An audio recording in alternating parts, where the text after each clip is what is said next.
Hello out there. I'm going to try something today on the old shingle mill here, and that's an idea from Richard. Thanks, Richard. This is a stump, or not the stump, this is the base of a cedar tree. So normally to this point I've just taken cedar log sections and sawn them. However, because this thing is bell shaped like this, what I'm going to try to do is split this into probably 4 sections and saw in a way that's basically sawing radially from the center of the tree. So if I understand this right, if I hit a knot, the knot will travel outward from the center of the tree, so it might scrap one entire shingle, but then there will be a few shingles that are entirely clear. Very nice. So I guess we'll see what happens. I have this old axe head which has been used as a splitting wedge since I have been, and split it up. For those of you who haven't seen the setup before, this is an 1860s or so swing type shingle mill made by Levi Weston and McLean Company of Toronto. I've barely been able to find any information on that company ever existing, but both machines are badged up as that. I stand there and I swing the carriage, and there's a back plate that ticks back and forth, and that allows me to taper saw the shingle. It is, if it's tuned up right, a very quick machine.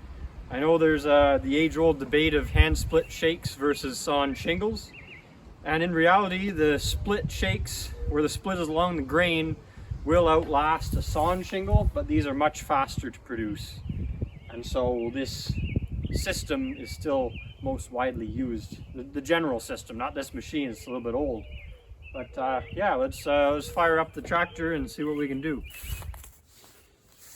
Just got the belt out of the barn for the winter. It's a little bit moldy, so a little bit stiff too, so I think we'll get some dressing today. A pin.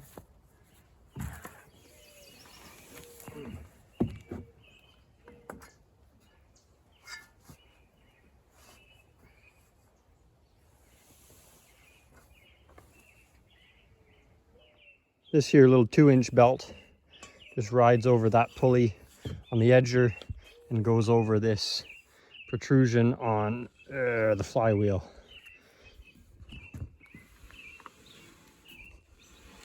So really the edger doesn't spin that fast, but because its blade diameter is quite big, the surface speed is just fine for what we do.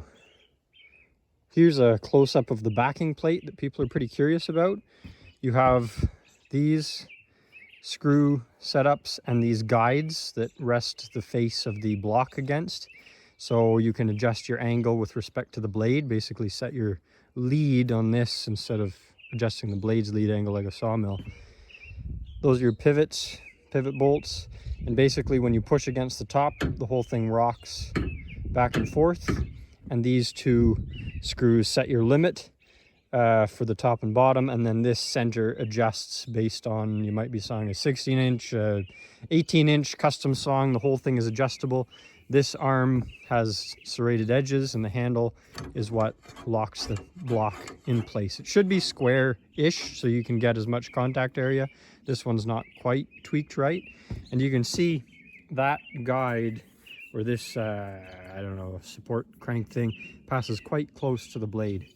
So as long as you're paying attention, your hand is here, there's this plus a good 1/2 inch to the blade. You're still close, but it is good enough. You'd have to be holding it pretty weirdly to risk yourself. And then the bottom is where the block sits, so it goes against the bottom guide or the top guide. Over on this side of the machine, there's the bottom guide rail, which the base of the carriage kind of pinches, not tightly, and it doesn't technically sit on the top. It just uses the sides as a guide. The weight is supported by this top pin. And the story of this machine, so on and so forth, this arm was broken. I had to re-weld it, so that's a little bit out of whack, and I had to put a bunch of shims in there to raise that pivot to make it track more easily. There's a big counterweight, so by default the carriage wants to sit out of the blade. If it's pushed to here, the counterweight will pull it out of the blade. And finally, to bring attention to something, is this trough under here. It's supposed to be a shavings exhaust trough. But because it gets wet, because of the angle of, something's funky with the angle, water sits in there, it gets rusty, it's not smooth enough, and the sawdust tends to build up, so we have to stop and pull it out every now and then. And then you can see the blade still quite nice and sharp. Hope it cuts. Let's see.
wide, but no knots. A little bit thick at the top. Bottom's perfect. A little bit of a taper.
Another nice one.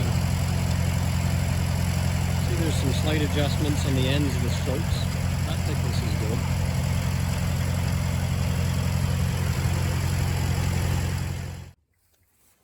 Frosted the carb right up. Worked good and hard. Well, still got them. See you next time.